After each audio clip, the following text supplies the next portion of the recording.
오늘의 말씀은 열왕기상 15장 1절에서 8절까지의 말씀입니다. 느바세 아들 여로보암 왕 18째 해에 아비암이 유다 왕이 되고 예루살렘에서 3년 동안 다스리니라. 그의 어머니의 이름은 마아가요 아비살롬의 딸이더라. 아비암이 그의 아버지가 이미 행한 모든 죄를 행하고 그의 마음이 그의 조상 다윗의 마음과 같지 아니하여 그의 하나님 여호와 앞에 온전하지 못하였으나 그의 하나님 여호와께서 다윗을 위하여 예루살렘에서 그에게 등불을 주시되 그의 아들을 세워 뒤를 잇게 하사 예루살렘을 견고하게 하셨으니 이는 다윗이 햇사람 우리아의 일 외에는 평생에 여호와 보시기에 정직하게 행하고 자기에게 명령하신 모든 일을 어기지 아니하였음이라. 르호보암과 여로보암 사이에 사는 날 동안 전쟁이 있었더니 아비암과 여로보암 사이에도 전쟁이 있으니라. 아비암의 남은 사적과 그 행한 모든 일은 유다왕 역대의 지략에 기록되지 아니하였느냐. 아비암이 그의 조상들과 함께 자니 다윗성에 장사되고 그 아들 아사가 대신하여 왕이 되니라. 아멘. 오늘 본문은 르호보암의 아들 아비암이 남유다의 왕이 되어 통치한 내용을 기록하고 있습니다. 그런데 특이한 것은 아비암에 대한 열왕기의 기록과 역대기의 기록이 서로 일치하는 부분이 없을 정도로 큰 차이를 보인다는 사실입니다. 오늘 본문인 열왕기에서 아비암은 별로 주목받지 못하는 왕으로 기록되고 있습니다. 통치 기간도 3년밖에 되지 않아 그에 대한 기록도 8절로 간략하고 게다가 3절에 보면 아비암은 그의 아버지 르호보암과 마찬가지로 악을 행하는 왕으로 평가되고 있습니다. 그런데 역대기에서는 아비암이 매우 신앙심이 깊은 인물로 묘사되고 있습니다. 열왕기서에 반영되지 않은 다른 자료를 통해 아비암을 경건한 왕으로 재탄생시킵니다. 이름도 아비암이 아닌 아비야로 등장합니다. 아비암이라는 뜻은 나의 아버지는 얌이다 라는 뜻입니다. 얌은 바다를 뜻하기도 하고 고대 우가릿에서는 바다의 신을 뜻하기도 합니다.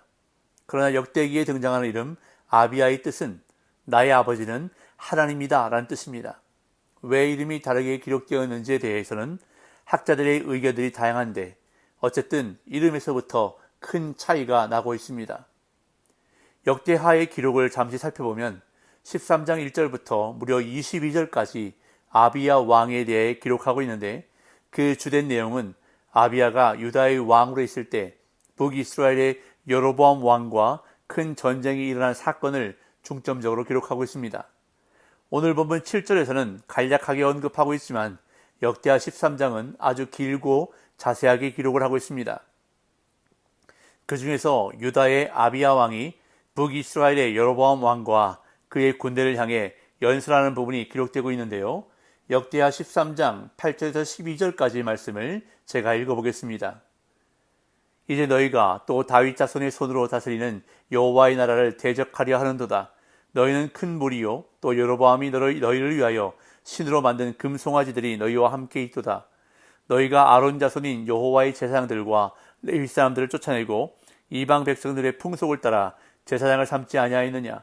누구를 막론하고 어린 수송아지 한 마리와 수장 7마리를 끌고 와서 장립을 받고자 하는 자마다 허무한 신들의 제사장이 될 수 있도다.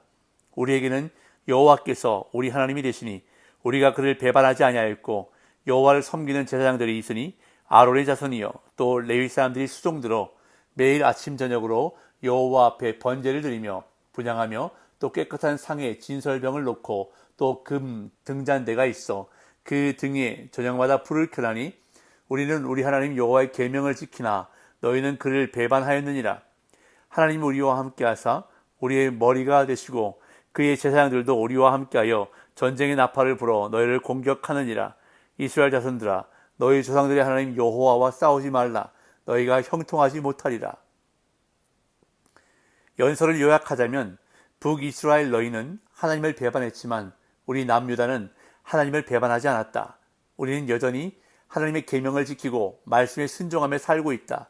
그렇기 때문에 하나님이 우리와 함께 하시니 너희 북이스라엘은 하나님과 대적하여 싸우지 말라는 내용입니다. 이 얼마나 신앙적인 내용의 연설입니까? 결국 하나님께서 남유다에게 승리를 주셨다고 역대하는 기록하고 있습니다. 자, 그렇다면 왜 열왕기서는 아비암을 부정적으로 평가하고 역대기서는 긍정적으로 평가하고 있는 것일까요? 그것은 두 책이 기록된 관점이 다르기 때문입니다. 열왕기서는 북이스라엘과 남유다 왕들에 대해 객관적으로 기록하고 모세의 율법에 의해 평가하지만 역대기서는 성전 제사와 다윗을 기준으로 하여 왕들을 평가하고 있다는 것입니다. 즉 역대기서는 다윗 언약의 측면에서 아비야가 다윗 언약을 상기시킴으로써 그 언약을 저버린 북이스라엘의 여로보암 군대를 대파하였다는 이야기를 집중 조명하고 있는 것입니다. 그렇기 때문에 우리는 이 두 책을 합쳐서 아비야 왕에 대해 살펴보는 것이 바람직합니다. 다시 말해 르호보암의 아들 아비암이 남유다의 왕이 되어 통치 초기에는 하나님을 의지하고 신앙적인 왕으로서 전쟁에서도 승리하지만 이후 타락의 길을 걸어서 결국 그의 아버지 르호보암처럼 부정적인 평가를 받게 되었다는 사실을 염두에 두고 오늘 본문을 살펴보면 좋겠습니다. 열왕기의 기록과 역대기의 기록이 너무나 달라서 이렇게 긴 설명을 하게 되었습니다. 오늘 본문 1절부터 3절까지 보겠습니다. 느밧의 아들 여로보암 왕 18째 해에 아비암이 유다 왕이 되고 예루살렘에서 3년 동안 다스리니라. 그의 어머니의 이름은 마아가요 아비살롬의 딸이더라. 아비암이 그의 아버지가 이미 행한 모든 죄를 행하고 그의 마음이 그의 조상 다윗의 마음과 같지 아니하여 그의 하나님 여호와 앞에 온전하지 못하였으나. 열왕기상 말씀을 보면서 한 가지 발견하게 되는 것은 남유다 왕을 이야기할 때에는 북이스라엘 왕을 언급하고 북이스라엘 왕을 이야기할 때에는 남유다 왕을 언급하고 있다는 것입니다. 1절에서 보면 느밧의 아들 여로보암 왕 18째 해에 아비암이 유다 왕이 되고 라고 말씀합니다. 이렇게 명시하는 이유는 비록 남북으로 분열되어 있지만 이스라엘과 유다 모두 하나님의 백성이라는 사실을 알려주기 위해서입니다. 아비암이 유다의 왕이 되어 예루살렘에서 3년이라는 짧은 기간을 통치했는데 아마도 뜻밖의 일찍 죽었기 때문인 것으로 추정됩니다. 또한 아비암의 어머니가 소개되는데 그의 어머니의 이름은 마아가요 아비살롬의 딸이더라 라고 말합니다.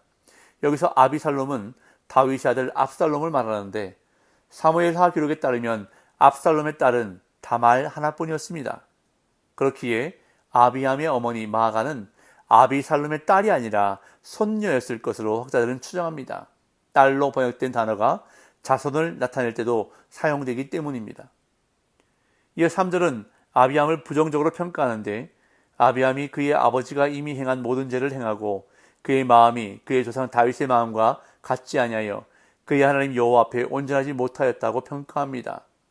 그의 통치 기간이 3년밖에 되지 않았는데도 아버지의 모든 죄악을 행했다는 평가가 충격적입니다.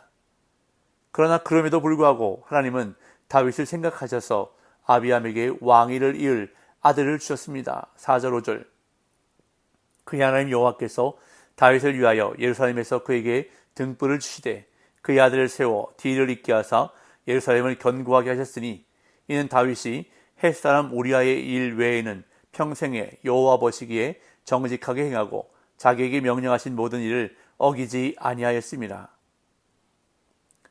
아비암이 하나님을 온전히 섬기지 않았지만 하나님은 다윗을 생각해서 아비암의 대를 잇게 해주셨습니다.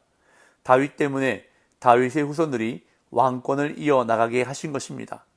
등불을 주셨다는 표현은 왕권을 주셨다는 뜻입니다.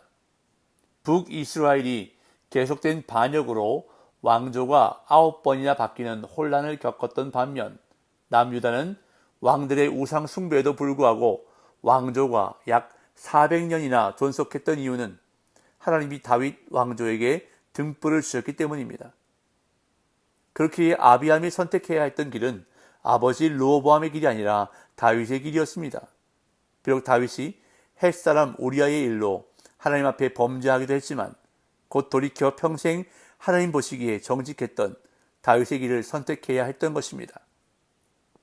그러나 안타깝게도 아비암은 아버지 르호보암이 갔던 길을 걸어갔습니다. 6절에서 8절 르호보암과 여로보암 사이에 사는 날 동안 전쟁이 있었더니 아비암과 여로보암 사이에도 전쟁이 있으니라. 아비암의 남은 사적과 그 행한 모든 일은 유다왕 역대지략에 기록되지 아니하였느냐.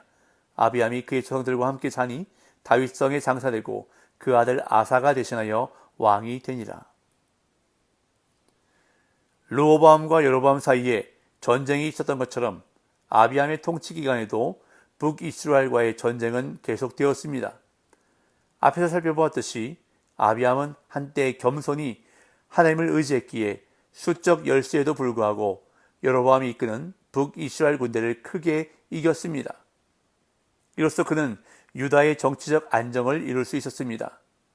그러나 아비암은 하나님께 은혜를 입어 전쟁에서 승리했지만 그 후 우상 숭배의 문제를 해결하지 못했기에 죄에 빠져 믿음의 전투에서는 패배하고 말았습니다. 세상에서 무엇인가를 성취하고 경쟁에서 승리하는 것은 참으로 기쁜 일입니다. 그러나 그것보다 하나님이 더 원하시는 것이 있습니다. 바로 하나님의 은혜를 잊지 않는 것입니다. 그리고 우리 삶에 우상을 세우고 싶은 유혹과의 전투에서 믿음으로 승리하는 것입니다. 오늘도 우리 삶에 스며든 우상을 없애고 죄와 철저하게 싸우며 살아가는 저와 여러분들이 되시기를 간절히 소망합니다. 그리고 하나님이 주신 은혜를 잊지 않고 기억하며 그 은혜에 합당하게 살아가는 복된 날 되시기를 예수님의 이름으로 축복합니다.